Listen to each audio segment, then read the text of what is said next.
John, I grew up, in the 80s and 90s, and for me, the prime music era was the 1990s. Growing up in Yeah, Washington State, it was all about grunge rock, alternative totally. rock. Yeah, yeah. Yeah. And so those albums for me still really evoke all of this memory and emotion and angst and good feelings and everything. It's the prime stuff. Like it is, I assume for everyone, it's the music that you grew up with your formative years. It's like ages 12 through 20. Like that is the Yes. best music. That's the most Yes, that important is the music. best music. Yes. Nobody can tell you Yeah. otherwise. So there's this one album that is not such a hugely popular one, I think, overall, called Last Splash by The Breeders. And The Breeders, if anyone has ever heard of them, it's probably because of this song Cannonball, which was a pretty big hit on MTV back in the Okay. 1990s, I don't think I but know this one. briefly. Yeah, not like a huge one. And anyway, for whatever reason, I got that album and I really liked it. And I've listened to it over the years again and again and again. It's like frequently in heavy rotation for me. It's 90s alternative music with good rock elements, but it's not such a downer as the others. Yeah. Most of the, Nirvana, Soundgarden, Alice in Chains, those are some of my favorites. They're all pretty dark. Yeah. And Breeders was a little bit just more fun. And I think over the years, it's kind of developed in my mind to being this classic artwork almost, this Mm. classic effort in musical history. And I had this funny experience where I was in the Apple Music app listening to it, and then it says, here's videos from this album. And so I'm like, oh, it'd be fun to watch the video for Cannonball because I Like the haven't seen original, that. the music video that was on MTV. The music video from Yeah. MTV. And this is from 1993. So we're talking about 31 years ago. I'm like, wow, what a great blast from the past. That's Crazy. what got me interested in the Breeders in the first place. And I can't wait, and I play it, and it was just so funny to see it because in my mind, like I said, I built them up to being this paragon of just like, oh, they masterminded everything and figured everything out.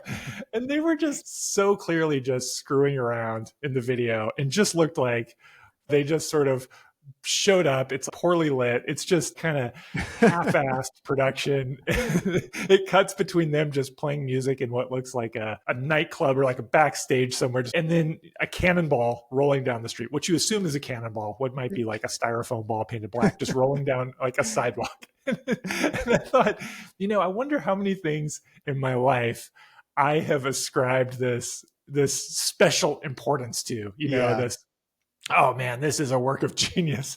And the reality is somewhere in the middle. It's like, yeah, they were really talented. They made something really great. They were in the right place at the right time musically for their skills and everything. But they also were just like kind of screwing around, having fun, and just sort of, made this thing. And anyway, I thought that was an interesting little way to think about products and design and startups, because I think there's Yeah.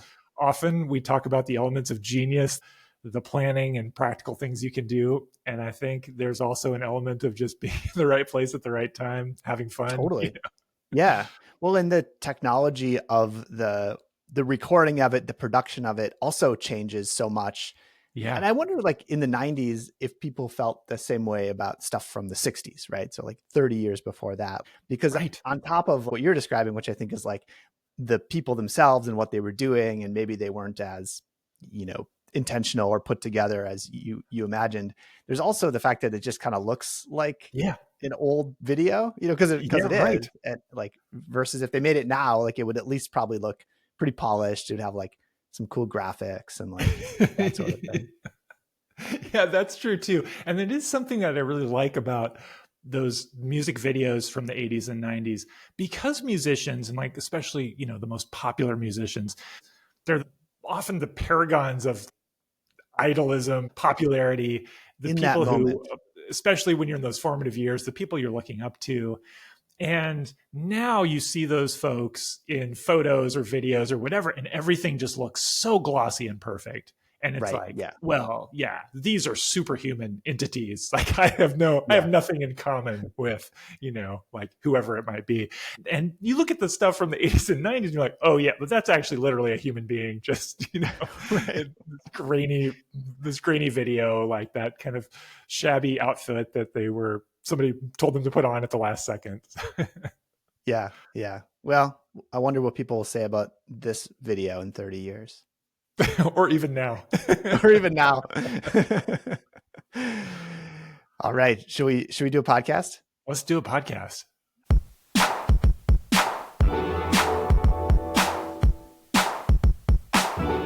This is Jake and Jay-Z.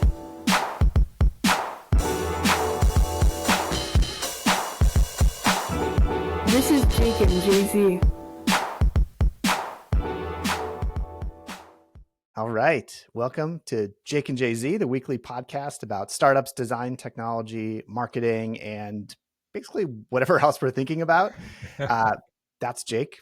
I'm Jay-Z. We are the founders of Character Capital and the authors of 2 books, Sprint, Make Time. And this is our podcast. You can read, listen, learn more at jakeandjz.com. A couple of weeks ago, we got to do something pretty cool, which was we got to speak at a Stanford class. Stanford has this program called BioDesign, which is a cool sounding name. And basically, I think what it means is it's about applying new technology to the world of biology, medicine, healthcare, et cetera. From Google Ventures, from when we worked there, we heard about that program a lot. There were companies that were started by people who had been in that program. And we had some of our colleagues at GV would speak there, visit the classes. And so this would have been really cool, no matter what, for a couple of guys who graduated from state schools. Both coincidentally called UW, mine Wisconsin, yours Washington. But this was extra cool because we were invited by the founder of a GV portfolio company called Cala Health. Kate, the founder, she wanted us to, it's kind of crazy. Just to rewind. So we ran the sprint back in 2016. At the time, the company, they did not have FDA approval. They had not released their product to the world. And we ran a sprint about what was the best way for patients to kind of get set up. So essentially onboarding, getting going with this medical device, this product that they were creating. And so all these years have passed and the company is pretty successful now and the product is in the market. A lot of people are benefiting from it. And Kate reached out to us and said, first of all, the company is doing really well. Second of all, I'm teaching this biodesign class. And 3, part of what I'm teaching is design sprints and using some of the lessons and techniques that we did together in the sprint back in 2016. Will you come and tell the class about it? So it was super cool. It was really fun. And the specific thing that Kate wanted us to talk about, of all the stuff, it's kind of interesting to see like what sticks with people over the years. But of all the thing she wanted us to talk about was lightning demos, which Jake, maybe can you just give it can you explain for anybody who's not familiar, like what are lightning demos? How do we use them in design sprints? Yeah. Lightning demos are a quick, it's kind of what it sounds like. It's a very quick demo of something that might inspire a solution to the problem that we have at hand. And this idea kind of comes from, we've got a bunch of people in a sprint. And in the earliest days of running sprints, some of those people were designers. I was first running sprints at Google. When you and I were first running sprints at Google Ventures, there would have been our design team, so a few designers. And then we've got folks from the startup, some of whom, maybe there's a designer, maybe not. Most of them are not designers. Most of them are, the founders, there's engineers, product people, marketing people, any kind of mix of folks might be in the room. And one of our insights has been, hey, you can get a great solution. It could come from anyone on your team because they might have the right insight into this is the key element and this is kind of the form to put it in, and they might create a great solution to the problem. But you're not going to get those great solutions from non-designers unless you give them every tool possible to sort of operate as much like a designer as they can. And Lightning Demos becomes this tool at first where I was thinking, I want to help the non-designers see the world the way a designer does, which is there are all these solution patterns out there, these kind of like recipes that you can reuse. Hey, this thing works really well in this context. Maybe I can reuse this framework or structure in another context. And so what we're looking for is like, hey, here's this thing I've seen.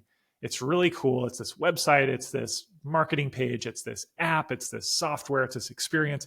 I've seen it somewhere else. It worked really well for them in that industry or domain. And I think it could inspire us. And then we try to say, okay, what's the core pattern there? Try to identify the pattern so that before we start creating our solutions, everybody on the team has a library of patterns that they can work with, whether they're a designer or not. And it turns out that working in this way, it helps designers too. I mean, everyone kind of benefits. I certainly benefit from a good round of lightning demos. Yeah. Designers like to steal. That's sort of part of the job. It's not a bad thing, but designers like to steal ideas. They like to look for inspiration from, like you said, other companies, other products, other experiences. A lot of what we have tried to do with design sprints is bring tried and tested techniques from the world of design to other people. So things like looking for inspiration, lightning demos, things like building prototypes, testing with customers, user testing, things that are really common in the design world, but a lot of teams aren't using on their own. So lightning demos are a good example of that. I was very encouraged to pursue this line of thinking in design sprints by something I read in Made to Stick by Chip and Dan Heath, which is one of my favorite books. Totally. Actually, I'll lean over and grab a copy for video, folks, so you can see what that is. The test of a true fan. If you can, without getting up from your chair, if you can lean and grab a copy of a book, that means that you must really like that book. I have to actually give a tip of the hat here to my friend Blair, who, in case she's listening, gave me this book for my birthday last week. And cool. Which is amazing because you have to really see straight into my soul to know that this would be the perfect gift for me. Like that, you know me really well, because this is not a new book. Yeah. And in fact, I read this book probably around the time it came back, have reread it many times since, and did not currently have a copy because whenever I have a copy, I'm always giving it away to people because it's so good. It's still so good. This is a good friend. They're really good friends. Yes, this is a true friend. So in Made to Stick, we should also pause to acknowledge the cover of Made to Stick, one of the great covers of all time. Of all time. And we happen to know because our editor, Ben, he's the editor of this book as well. I believe it's him who told us that this was a last second cover design. That's right. I believe by the Heath brothers. That the last second they said, and sorry for those of you listening on the podcast, what we've got for the cover, it's orange. It's a great color of orange. It's Home Depot orange, I would say. Yeah, it's a nice, rich orange. Pretty great saturated orange, not too bright. Simple am I a designer? Simple serif font says, you're giving yourself away. Yeah, totally undermining the whole premise of this podcast. So it's Made to Stick in white letters, but under the two, there's it's a big strip of duct tape. And if you really look close at it, if you've got a physical copy, it's got that texture. It's got that little wrinkle because I can never get duct tape to go down flat. It's just the cover's matte. The duct tape is glossy. It's like there's a piece of duct tape on it. Yeah. It will never be surpassed. This is the holy grail of book covers, in my opinion. Yeah, that's it. The rest of the books should just have a Times New Roman on just a white background. It's not even worth trying. Yeah, just walk it off. So anyway, sorry for that tangent. You were going to say something I expect quite interesting about Made to Stick. It was part of your inspiration for a lightning demo. Yeah. Eventually we'll talk about lightning demos. But the point in Made to Stick, the thing that I read in that book and I was like, ooh, that gives me some encouragement to incorporate this lightning demos idea into the actual process that we do every time, was it refers to a study where they got folks who had no experience making videos, making advertisements. And they said, well, we're going to ask you to make an advertisement. Now, I haven't reread this. I may be sort of butchering the details a little bit, but essentially here's what happens. We've got a bunch of people. We're going to run this experiment where we take half of them and we say, okay, make an advertisement for this product. Just try to come up with something, write it, film it, just do it. And then the second group, we're going to say, okay, same brief, make an ad for this product, but also here are some templates for advertisements that tend to work well. Then they took a group of advertising experts who knew nothing about the program, and so they're sort of double blind, whatever, and they evaluate the ads that these folks produce. The people who were shown the templates, their score way better, like way, way better than the folks who have no sort of structure to go to. They're just making everything up. And I thought, oh, wow, bingo, this is great. This is just what happens when you're going in to design something. You need a template. Yeah. And so often we go in and we're like that first group. We don't have any handhold. We're just kind of trying to come up with something from zero. And instead, you're just staring at the blank sheet. You're like, yes, staring at the blank sheet. Like, come on, brain. Yeah, totally. And instead, if you build on top of something, hey, this thing's proven it works already, great. Start with that. You can still have a ton of room for creativity, originality within that framework, but the framework can really work well for you. And of course, movies show us this all the time. The hero journey, all of this stuff that we see again and again. These structures work, and they do provide a ton of freedom for us to, do new things on top of them. But it's that structure that really makes it work. So, okay, that's the deep background of lightning demos. And I think we've seen how powerful they can be in a design sprint in terms of, if there's one moment where you might really boost the chances that a team is going to address their risks, find something that clicks with their customers, it's probably that they really got a good set of lightning demos, and there were some patterns in there that helped them solve the hardest problems that they face. Yeah. There's a couple things that I think we've seen, a couple reasons why lightning demos work really well. And these are sort of off the top of my head, but tell me if you disagree or have additional ones. Like one, I think bringing people through the abstract to concrete sort of progression is really helpful, because people might talk about an idea. They may have an abstract idea in their brain, but even if you're just seeing somebody else's concrete idea, you're seeing something that's already out in the world. That's a helpful mode shift to like bridge people from fuzzy cloud of ideas into like concrete, this is what it could actually look like. That's a big deal, because if you're a person coming into this challenge, you're trying to come up with a solution for something. And maybe, I wonder if to make it a little bit concrete, for a slight tangent, shall we share a screen and show Cala Health's website today so we can kind of show what that product looks like? Oh, yeah, totally. That's a great idea. Yeah, let me just pull it up here. Yeah, it's a device that treats a condition called essential tremor. And so this is a neurologic condition that causes tremor in the hands.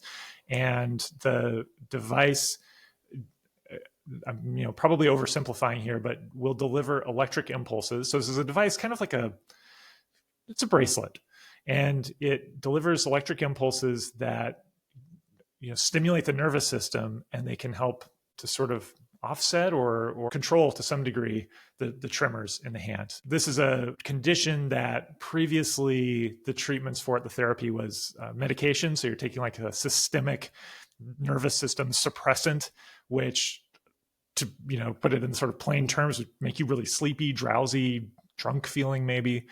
And so the idea of just sort of going right to the nervous system and using impulses to control it, it's a great way to allow people to, in their lives, be living it without sort of the brain fog, the body fog that would come from the medication. So this is Cala Health. This is their homepage. And you can see that it's sort of this wearable device that, like Jake said, uses kind of this electrical stimulation that helps with essential tremor. And it just looks like a smartwatch, actually. Yeah.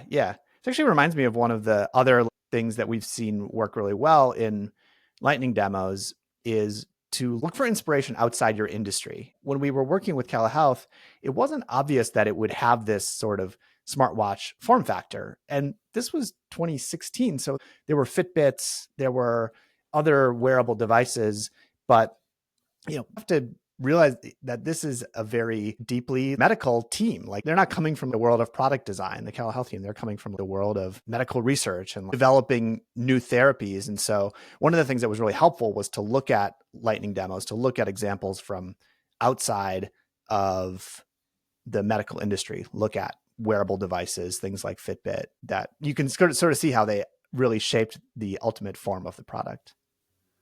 And so this device that's like a watch that you put on that delivers these impulses, it's a thing that your doctor would prescribe to you. And one of the big questions from this sprint was, well, okay, if the doctor prescribes it to you, can we deliver the device, this watch sort of thing? Can we mail it to the customer's home?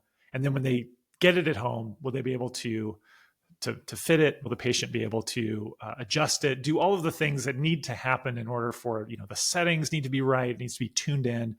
Will they be able to set that up on their own? Because if so, that opens a much larger path to reaching patients for Cala than if it has to be configured by a physician in the hospital, in the clinic. That's just going to make it much more difficult to access this thing. So anyway, for grounding for this, we're doing lightning demos, trying to find, well, what are the kinds of solutions that would exist out in the world and would unlock this ability for patients to understand how this thing works, understand how they need to configure it, get going with it, and evaluate whether this form factor is going to work well. And so there are a bunch of different key risks and questions. It's one of the coolest sprints we ever did, partly because all of those fun little details. And maybe we should wait, and on a future episode, we should have Kate on, interview her, talk about everything that happened, because it's a cool one. But to come back to lightning demos here, well, you and I were talking about, it might be fun in previous episodes recently, we've been looking at some marketing messaging. And this idea of, what is it? Why does it exist? How does it work? Actually, Cala does, I think, a pretty good job of this here. We thought maybe we could go back and look at some of those and then show how we would turn those into a lightning demo. Just for a quick little activity here on the lightning demo. Exactly. Yeah, definitely. We should do that. And it's good setup for like the third kind of reason lightning demos work. So the first was move people from abstract to concrete. The second was look outside your industry so that you're getting fresh inspiration. And then the third sort of key idea is to not just look at them and be like, oh, that's cool, but to actually capture the core idea, the thing that really sparked some inspiration for you, that really got you excited. Capture that in a specific way so that not only can you go back to it, and this is what we can demo, not only can you go back to it, but the rest of your team can look at it as sort of their palette. They can kind of have this palette of ideas and inspiration that they can incorporate into their own sketches during the sprint. Should we demonstrate this? Let's do it. Let's have a demo. So, all right. So one of the examples we looked at a couple weeks ago as a good example of this what, why, how framework for homepage messaging was the Oura ring. And they have since made their website less good at the top, but for a good reason. The good reason is that they have a new model of the ring. As a result, though, the top of the page no longer really says what it is. Hopefully that's just a temporary condition. The rest of the page is really good, though. And one of the things that I love about this website is it has a third of the way down, so toward the top of the page, it has this really nice section of kind of showing why this might matter to you, the benefits essentially of the specific things that the Oura ring, that a smart ring can do for you. I think that, when it comes to these types of devices, people understand at a high level, like, oh, it's going to kind of keep track of some data, help me be healthier, live a better life. But I really like how Oura brings that down to earth and down to the everyday. So they have this card that says, get the best sleep of your life. You can open it and learn more about how it does that. Don't just live longer, live healthier.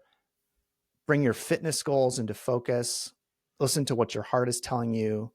Understand the ins and outs of women's health and put your stress to the test. So I just really like this. They're very clear. And I think for anybody browsing this site who's sort of curious about the Oura ring, there's a good chance that one of these is going to catch them and they're going to think, oh yeah, like I have been trying to solve that problem. I have been struggling with that issue, and the Oura ring's going to help me do it. So Jake, how did you capture that? You mind showing? Yeah, well, so I was drawing as quickly as I could, and traditionally, historically, when we run design sprints in person, as one person is sharing, hey, this is the thing, this is what is cool about it, another person is writing on the whiteboard trying to draw what the key element would be. So in this case, I'm giving the lightning demo, so that was hopefully less than 2 minutes of me sort of demonstrating, this is a website I like, this is what I like about it. Jake in this case is the facilitator for the sprint, and he's part of his job as a facilitator, he's capturing the good things. He's capturing, here's what's good about that demo. So here's what I drew, and there's not a lot to it. It says there's a row of these chiclets, and so the first one, it says get the best sleep of your life, and there was a picture of a person sleeping. But one of the things I really wanted to capture was that notion that the chiclet expands and has more kind of concrete detail, so that at a glance you look over all of them and you see these are some of the key benefits that actually some subset of these might be meaningful to me. So there's a lot of them I can go through quickly and hopefully spot one that appeals to me, 2, 3, 4 that appeal to me. And then as I click in on it, it'll reward me by showing it like really concretely, this is how it works. So now I have to rely on my memory, because unlike if we were doing a real sprint, I'm sharing my screen now. John would normally we could see his screen and the whiteboard at the same time. But there's like a screenshot showing something happening. And there was a quote from a real customer at the top that was relevant to this problem. So we've got like a real customer quote up here. And then maybe I'll just, to imply that this kind of expanded, I'll make that like a dotted line in between the chiclet and this sort of expanded chiclet that has more detail. And so this idea of, going from chiclet to expanded detail, we probably would want to come up with a name for it now, so we can help people on the team remember, okay, what is this pattern called? What do we call this? And you might call it like expanding. What do you think? Expanding Y chiclets, or like maybe benefit cards or Y cards. Yeah, it's called benefit cards. It's good. Benefit cards. And the goal with this sketch is not to perfectly represent the demo. It's to provide just enough of a handhold so that when I look back on this, Jake looks back on this, imagine we're in a sprint with 5 other people. Anybody looks back on this and they're like, oh yeah, like that was a thing from Oura. Cool. I do remember that. It's just enough detail to trigger the memory.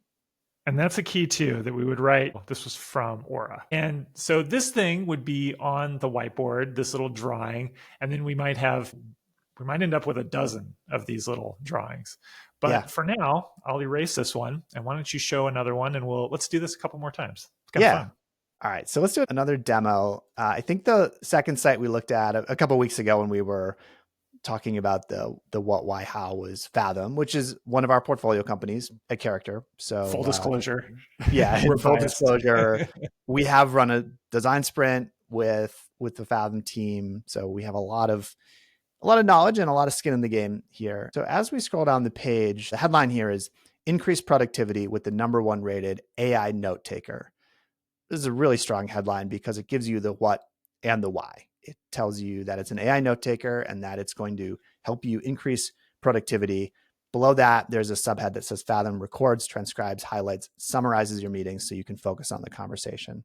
Even more why and a little bit of how, but really good why. And like, hey, this is great. You don't have to be there scribbling down notes, furiously trying to keep up with what was being said. You can really engage in the conversation that you're having. As we scroll down, we have a series of screens that essentially just kind of walk through the benefits. So I'm looking at one that says no more post-meeting data entry, which really resonates for me because before we started using Fathom, it was like after every single call, it was this chunk of 10 minutes of 15 minutes where I had to get all my notes organized and put them into Notion, which is what we use at Character, and kind of keep track of everything going on.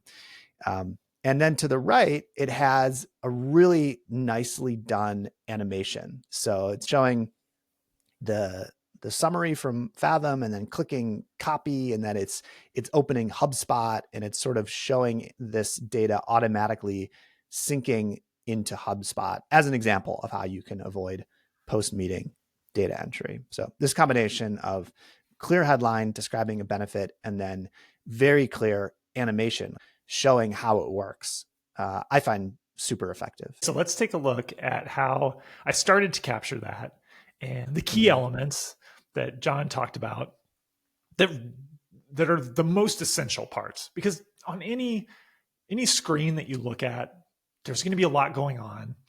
And it can be overwhelming if you're trying to think, what is it that works so well about this? And one of the key lessons I think over time is that it's usually the most basic essential stuff is the heart of what works well, of what's most important. It's the text, it's the key pictures, the animations, those things that draw your eye. Those are the things that usually either work or don't work. It's not to say that fine-tuned details aren't important. Of course they are, but when you're at this stage where you're startup, you're beginning something, you're trying to explain the key idea of something, it's usually the big stuff. So in this case, the headline, increase productivity with #1 AI note taker. This is the what. So I'll label this. This is the what right here. What is it? And then how does it work? So this no post-meeting data entry. And then that little picture, that animation, that's another key. So having this auto animation. And this whole thing then, what should we call it? We could just call this one what, why, how, sort of a meta pattern demo. Yeah, it's almost like the most quintessential what, Right. why, how. And it gets at the what, why, how with as little work for the customer as possible. The headline is absolutely on the nose. Increase productivity with the #1 AI note taker. And this idea that like, hey, this is an AI note taker. We're just going to tell you what it is right off the bat. In the last one we looked at, the Oura Ring, I think the headline was something like sleeker, smarter. They're assuming you already know what the Oura Ring is when you come there. And I hope they're right because they've just rolled the dice on that. Here we're saying like, we're going to tell you what it is. It's the movie phone thing from a previous episode we talked about, just to tell you what the product is. And then if that's not clear enough, here is maybe the most important, the next most important reason why you'd want to use it. No post-meeting data entry. And then if that doesn't make sense to you, you don't even have to think. You don't have to press play. You just look over here. There's a silent animation that's showing you how it delivers on the why. Yeah. So yeah, great quintessential what, why, how here. And we would label this on our board. Okay, this was from Fathom. And in our imaginary sprint, now we have 2 lightning demos. We have the what, why, how, and then we have the benefit cards. And if even just with those 2, you might already start to think, okay, if I was making a marketing page now, I've got some paths I can take, some things I can build on. Yeah. If you imagine you're in a big conference room and there's a giant whiteboard, and on that whiteboard, Jake is starting to draw in different frames, one frame for the benefit cards, one frame for the what, why, how. As we continued to go through this exercise, if there were 7 people in the sprint, each person did 2 or 3 lightning demos, we'd have 15, 20 different demos all sketched into a frame. And it becomes this really helpful palette of inspiration that you can draw on as you create your own sketches. It starts to feel like you're not on your own. You're not by yourself as you go into trying to solve this problem. And the blank canvas challenge of here's this page, I need to sketch a solution to this big problem that we all agree is a top problem for our company right now. It starts to not feel like, oh my God, it's all on me. But like, no, it becomes a group brain. You can see everybody's ideas in one place. And there are always dangers to a group brain because a group brain can lead to group think.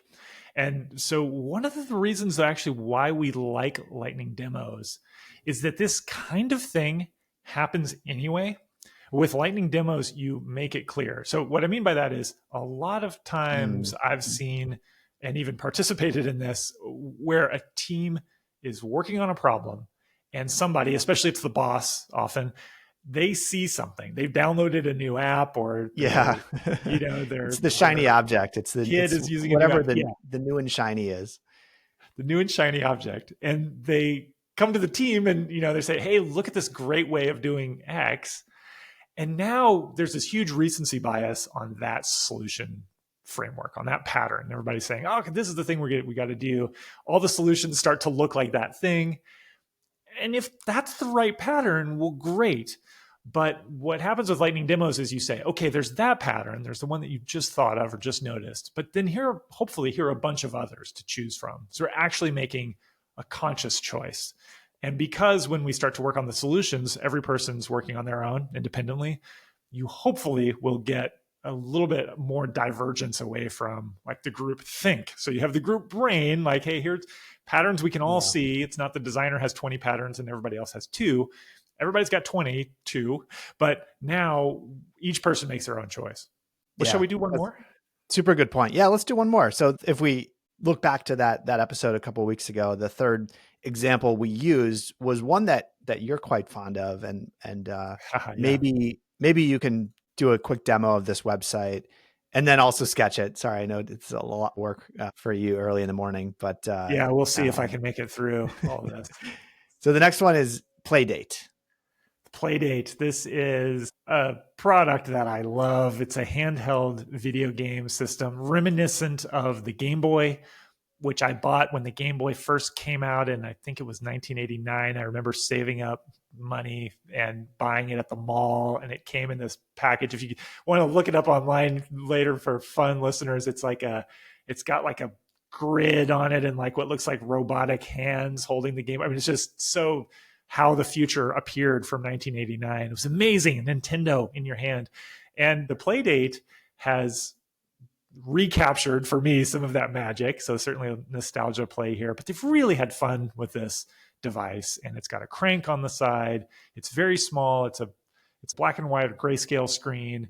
And it's got all these kind of quirky games.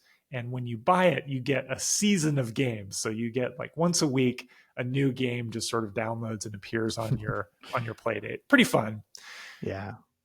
What I love about this website, there are a couple things that really interest me about it. And if you scroll back to the top, John, you'll see that it leads with a picture of the Playdate itself that is animated. So it's a photographic 3D rendering of the thing, kind of slowly moving in space. So you kind of get the sense of the physicality of it.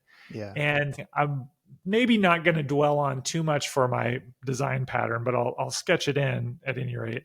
This is a thing that inspires me to say, hey, we can test almost anything in a sprint, because they sold tons and tons of these consoles before the product actually existed, based on a marketing page that had a rendering of what the finished thing would look like. And actually, hearkening back to Cala Health in 2016, long before the Playdate came out, but we were using renderings and images of this device that didn't exist yet to test, well, does it make sense to people? Do they see it, and does it click together and get it? And I think it disproves a common objection to testing with prototypes early on. If you're doing something that's really complex, that's not a product you're going to be able to build and finish and hand to people in one day, you can still prototype how you would market that thing. You can always mock up a screen of that super complex software or render the hardware device and test it. Anyway, I love that. That's a bit of a tangent. No, that's a great point. And you can learn so much through the marketing of a product. Not everything that you could learn from testing the real product, but a lot. And if the alternative is learning nothing because you are just in the garage, you cranking away on making the first version of the thing, then the promise of learning something by testing the marketing is pretty appealing. Yeah, it's a big deal. It's a big time warp that you're offered. Yeah. To see how people would react before you go through what could be years of getting this thing right. Yeah. And it's not to say that you can predict perfectly how people will respond to this thing from the picture of it. Holding this device in your hand and actually playing it, it's different than the experience of looking at the marketing for it, but you can learn something. Right. Now, the next thing I love here, it's this headline. It says, it's a new tiny handheld game system with a bunch of brand new games. We made Playdate just for fun. And there's so much packed into that sentence that I'm just going to write it down. All of that plays a role That is not just sloppy text that's there casually. It's written in a very casual voice. It's something I love about the Playdate marketing site is how casual and friendly and real the voice is. But there's also a key job being done by each of those sentences. I'm going to share my whiteboard and talk through what those different elements are doing, in my opinion. That's some hardworking copywriting. It's some hardworking copywriting. If you're watching on YouTube, you're going to see me mark this up, but I'm also going to talk through this little drawing. So I've drawn the little picture of the Playdate on the top. It's a 3D rendering, but that's not the most important thing going on here. It's interesting. We went on a tangent about it. What I really want to talk about, as I said, is this headline. So it's a new tiny handheld game system. This is what it is. This is great on the nose what it is, with a bunch of brand new games. This is kind of what, and also why, the Playdate gives you the chance to play these games that they're not like the games you get elsewhere. They're different. Yeah. People are making special weird games for this weird console. So this is... It's also an important differentiator because there are other tiny handheld game systems in the world. And one of the reasons you might buy this one is that it has a bunch of brand new games. Totally. Why plus, right, it's different. And that's a bunch of brand new games. That makes it different from the other handheld game systems out there. Tiny handheld game systems. Why? What it is, bunch of brand new games is why and what makes it different. And then we made Playdate just for fun. This is another, I think, part of why. It's part of what makes it different. Yeah. And it says so much about the Playdate. It's actually a huge part of the experience. You know, I've got one of these. We've used it a bunch. Me and my son have made games for it. It's really fun.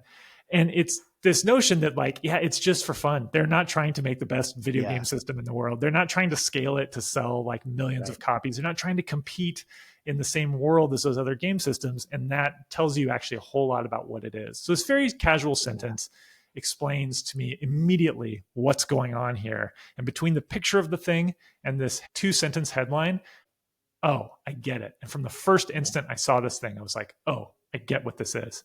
Yeah. I think anytime the team's why can be the same as why the customer should care, that's just a golden place to be. I think a lot of times the team does their best to explain why their product is better or different than what exists in the world. And everybody has their own motivations. Of course, that's why they're doing the hard work of creating something new. But in those rare cases where there's perfect alignment between why we made this and why you should care as a customer, in this case for the Playdate, because it's just fun, everything just kind of clicks into place. You don't have to think about how do we optimize the thing that's good for us that may not be what the customer cares about.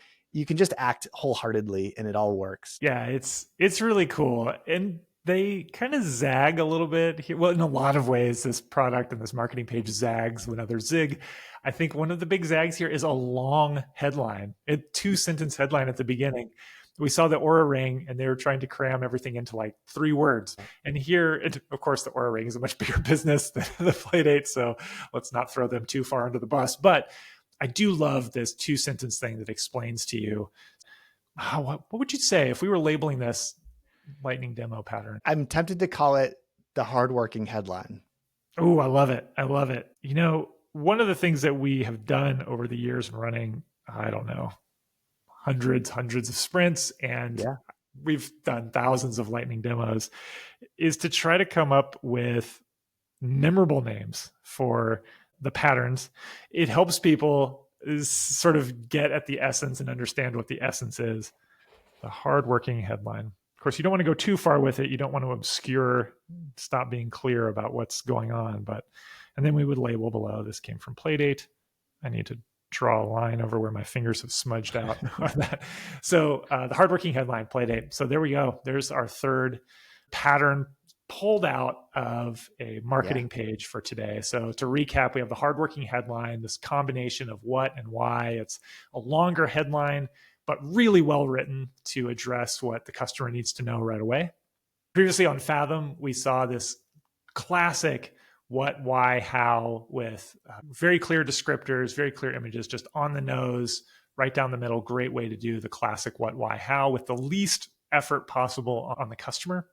And we saw the Oura ring and these expandable cards that you could use to see the benefits, the why, and then dig in to see a little bit of how each one of the whys is delivered. So that was a lot of abstract there, but concretely, oh, it helps you with your sleep. There's a picture of a person sleeping. Maybe I'm interested in that. The card expands, shows me what this UI will look like that I'll get sleep feedback on, shows me a quote from a real customer and how it benefited them.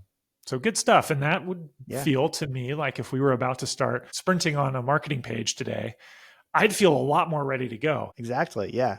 So next time you're working on something new, consider the lightning demos. Don't skip this step. Look for inspiration. Capture it in this specific weird way. If you're listening on audio, look up the YouTube video so you can see the way that Jake captures and share it with your team. So it's really helpful. The other thing that you and I were talking about recently was this Mr. Beast production memo that went viral. And I found it. I mean, that makes it sound like it was some great discovery. You hacked into Mr. Beast's production. Yeah, exactly. Yeah. I lifted the PDF.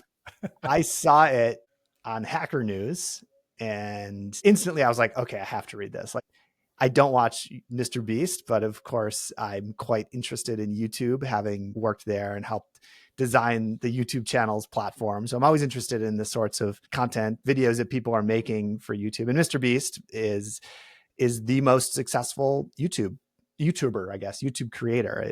I don't even know how many subscribers he has, but it's approximately a gazillion. And his videos are slightly more than there are humans on the planet. Right? Yeah, somehow. Yeah, somehow. It's that good. And his videos are absurd and very entertaining. But this memo that leaked, or I don't exactly know the story of it, but it's a memo, and I mean, it reads as though it is truly an internal document. This isn't marketing. This seems like it's just something that got out somehow, and it's for people who are joining his production team. It's advice for them on how to be effective, how to be successful. If you are working for Mr. Beast, you're making these outlandish and entertaining videos. I thought there were a bunch of really interesting ideas. Yeah. And you just read the whole thing, or you read most of it just the other day, right? Yeah. I marked it up. In fact, John, I'm kind of thinking we should save it for the next episode. I think it should be a recommendation, optional reading before you listen to the next episode, the Mr. Beast PDF. I'm sure you can find it. What's the title of it? I think it's How to Succeed in Mr. Beast Production. Yeah. If you type in Mr. Beast production PDF, you'll probably find it. We'll go in detail in the next podcast about our thoughts in reading it. We have thoughts. We have some takes.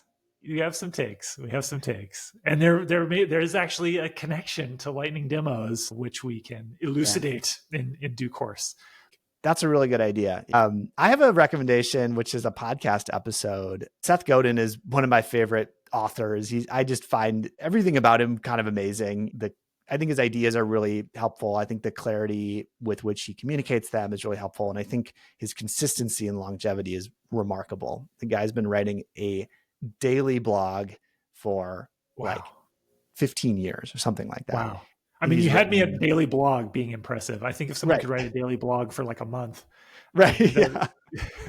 Yeah. Do a 1 month challenge, daily blog. I'd be impressed. I'm out like day 3. I'm out, John. You can't do it. 15 years. He's written at least 10 books, prolific, really, really good. And one of my favorite podcasts, which was in fact part of the inspiration for this podcast, is a show called Animal Spirits, which is all about markets and investing. In addition to being a VC investor, I'm sort of a personal finance nerd. And so I really like this show, Animal Spirits. 2 guys who work at a wealth management firm, and they're just kind of chatting, and they're talking about what's going on in the markets. They're sharing what they're interested in and reading and watching. And so it was a real scroll stopper the other day when I was in Spotify, and I was like, wait a second. Seth Godin was on Animal Spirits. For anybody listening who happens to occupy that same weird intersection of interests as me, you should definitely check it out. But I also thought it was a good episode because it was quite short. It was less than 30 minutes. And Seth, being as he is so concise and so direct in his communication, was able to distill a lot of wisdom and knowledge and a lot of good advice into that 30 minutes. And final thing I'll say about it that I enjoyed was that the host of Animal Spirits, Ben, he's a self-proclaimed fan of Seth's also, but he was able to kind of get a little bit of live advice almost or feedback from him. So I just felt like I was sitting in on a 30-minute coaching session between Seth Godin and Ben Carlson of Animal Spirits podcast. So if you have 30 minutes and you like either of those things, or ideally both of them, you should check it out. That is a great recommendation. I'm going to take you up on that. I will listen to that today. So you can hold me accountable if I'm not ready in our next podcast to talk about what I learned and potentially apply it. I don't know. Is there any Venn diagram with Mr. Beast's production memo? Do you think? There might be. There might be. Okay. It'll be my job to try to root it out and bring it back next week. What final thoughts for our dear listeners, dear viewers? Oh, I have so many more thoughts, but I'm just going to bottle them in. I'm going to suppress them and save them for next week because I'm so excited about the Mr. Beast memo. But we'll hold it. We'll hold it in and just dive in next week. Awesome. Cool. Well, thank you for listening. Thank you for watching. This has been episode number 5 of Jake and Jay-Z, the weekly podcast about startups, design, technology, product, marketing, copywriting, all the other stuff that we like to think about and talk about. That's Jake. I'm Jay-Z. This is our podcast. If you want to see more, check out jakeandjz.com, and we'll talk to you next week. Bye, everyone. Thank you. Bye, everybody.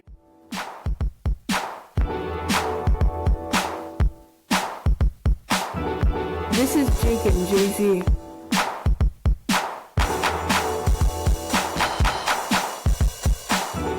This is Jake and Jay-Z.